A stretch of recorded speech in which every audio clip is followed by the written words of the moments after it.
Hi everybody, Dana Sparks, broker of Maximum One Greater Atlanta Realtors, and this week's contract tip has to do with financing for parties that are binding under the RE Forms contracts. So if the buyer and the seller are binding under the RE Forms purchase and sale agreement, which as you know or should know, the standard terms is included as part of the agreement. And as an agent, I strongly recommend, and it is a Maximum One policy, that you print out those standard terms and attach them and reference them as an exhibit. But even if you don't do that, they are referenced in the contract, so the parties are bound to them. But basically, if a buyer is getting finance through an institutional lender, whether that be conventional financing, FHA, VA, or USDA, if there are any changes to the financing, changes from what the buyer and the seller have agreed upon in the contract, then the seller potentially has a right to terminate. So let me read you what I'm talking about. It is in the standard terms. It's under paragraph 6.3, which talks about the financing contingency.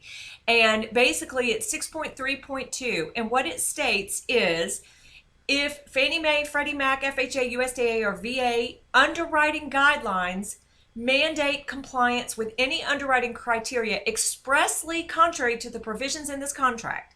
So if the underwriting criteria mandates something that's different from what the buyer and the seller have agreed to contractually, those provisions shall prevail and be binding upon the parties, provided, however, that those guidelines, those underwriting guidelines, result in any increase in costs or expenses to the seller or affect the date of closing, then the seller, at the seller's sole discretion, shall have the right to unilaterally terminate the contract within 3 days of receipt of notice, thereby releasing buyer and seller from any further obligations or responsibilities to the other.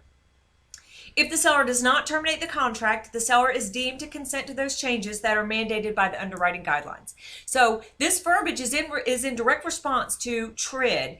As we know, with the 3-day disclosure, lender disclosure, for the closing disclosure that the lenders have to give the borrowers, if that disclosure is going to create a change in the closing date, or if there's any other underwriting criteria that's going to increase cost to the seller other than what's already provided for in the contract, but especially the closing date, that's going to happen, has the potential to happen more frequently. Then, first of all, 2 things have to happen. Number 1, the buyer has to give notice to the seller that there is going to be a delay in closing due to the mortgage lender's underwriting guidelines. More specifically, probably due to a delay in the closing disclosure 3-day disclosure rule. Once that notice is given, then the seller has 3 days, 3 calendar days, under which the seller can terminate unilaterally. If the seller does not agree to a delay in closing, seller can terminate unilaterally. So again, just wanted to bring to your attention this provision that is in the RE Forms contracts. If you're binding in those, pay attention to that. Thank you so much for watching. Again, Dana Sparks, broker of Maximum One Greater Atlanta Realtors, satisfying your needs with service, innovation, and education.